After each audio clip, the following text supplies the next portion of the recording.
17 বছর পর আল্লাহ তোকে ডাক হনছে না? হ্যাঁ তো মোর আল্লাহ কি ভিন্ন? তুই এখন জ্বালাবি মোর ডাক কি একসময় আল্লাহ হনবে না? এখন তুই পারে আল্লাহ আল্লাহ তো সবাই এক আল্লাহ, তাই এটা হনবে না কিলি? তা হেকালে তুই থাকবি কই? কমে থাকবো? হেকাল তুই উন্দুরাতের মধ্যে হানলে হ্যান দেও তুমি টাইনে বাইরের মুখি সব ভুললে যামু। তুই বাইর হরিস, পরেরটা পরে বুঝবো না, আগে তুই আয়। ভাই তোরে একটা কথা কই, এতকাল আমি যা খাইছি হ্যাঁ তো এখন তুই খাও। হ্যাঁ খাই।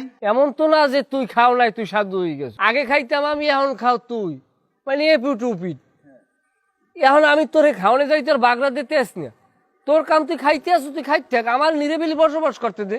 বেড়া তোরা তো জ্ঞানের কথা কইস না, তুই আয় সামনে।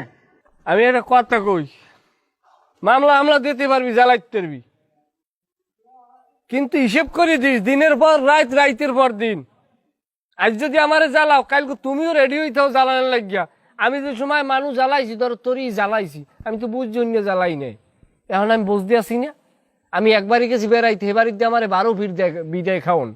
এখন আমি বুঝছি মর্মটা কি, আমার কি টাকা পয়সা নাই, এবারে বিদায় খাওয়ান, এবারে দিয়া বাইর করে দেয়, সিস্টেম করে, টাহা চুরির অপবাদ দেয়, কত কি দেয়, দিয়েও কি আমি প্রতিবাদ করতে পারি না। যদি আমার দিন থাকতে আমি থাবড়াইতাম না, তা লইউ করে যাও।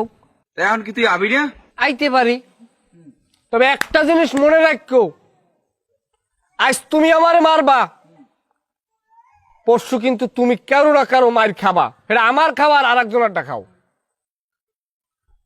এটা তুইও সমাজে বসবাস কর, আমিও সমাজে বসবাস করি, তাই তোরা কি তাহলে বৈষম্য ঠেকাই, তোরা নিজেরাই বৈষম্য শুরু করে দিলি। হন, আমার অপরাধ আছে, আমাকে অপরাধ আছে, আমরা প্রায়শ্চিত্ত পাইছি। এখন তোরা ভালো কিছু করিয়ে দেখা, যেটা দিয়ে আমাকে শিক্ষা হয়। তুই যদি একই জিনিস করো, তাহলে তোরা ভালো কি করলি? আর একটা কথা কই ভাই, যদি মারো তোর জনমের তরে মারিয়া লাইস, বাসাই রাইস না, বাসাই রাখলে। আমরা তো বাঙালি, আমরা যাই যোগ, আমরা ওই জায়গাটায় তো মানুষ হইতে পারিনি এখন পর্যন্ত, ক্ষমাটা তো করতে জানিনি আমরা। একটা কথা কই ভাই, আমি তোর অনেক কষ্ট দিস, না বুঝিয়ে দিছি, বুঝিয়ে দিস। এখন তুই যদি আমার কষ্ট দাও, দিতে পারো, তবে দিন কিন্তু আমারও আল্লাহ একদিন দেবে। হয়তো এখন তুই একটু পাওয়ারে আসো না, এখন তোর কাছে মনে হয় যে আমরা কোনোভাবে আমুই না, এটা কোনোদিন সম্ভবই না, আমরা দুনিয়ায় দূর উঠতে গেছি, এইটা কাম ব্যাক করা কোনোদিন সম্ভব না। এ বেটা বাঙালিরা এই 71-এর পর জীবনে বহুত কিছু ঘটছে, তা কিন্তু স্থায়ী হয় না, সাময়িক। এই যে ঘটনাটা, কিন্তু এই বাঙালি খুব শিগগিরই ভুলে যাইবে, আবার কিন্তু কাম ব্যাক হইবে।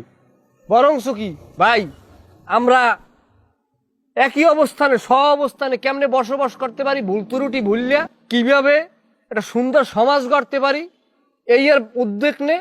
আমরা ঘরে আছি, ঘরে থাই, তোরা রাষ্ট্র চালা, সমস্যা নাই, তোর ডে মাপ চাই, তুই আমার জ্বালাস না। বেটা ইমোশনাল ব্ল্যাকমেল করতে আছো বেটা, তুই আমার যে পরিমাণ জ্বালাইছ আমি এগুলো কেমনে ভুললে যাই ক?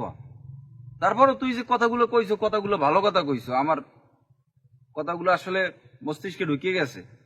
মানুষের অবস্থার যে কোনো সময় পরিবর্তন হয়ে যেতে পারে। এই 17-20 বছর পরে আমাকে অবস্থার পরিবর্তন হয়েছে, তোকে অবস্থারও তো একদিন একদিন পরিবর্তন ঠিকই হইবে। আসলে তুই যেটা করছো এটা অন্যায় করছো, আর আমি যেটা করতে সেটা অন্যায় করতেছি, এটা করা উচিত না আমাকে। যাক ভাই, তুই এইনে আসো, এইনে থাক, কিছুদিন একটু সেফ থাক, ঝামেলা নাই, রাস্তাঘাটে বাইরে না। আর আমিও চেষ্টা করবো, আমি যে অপরাধগুলো করতে আছি বা করছি, ওই দিন বাইরে যাওয়ার চেষ্টা করবো। ভালো থাক, গেলাম ভাই।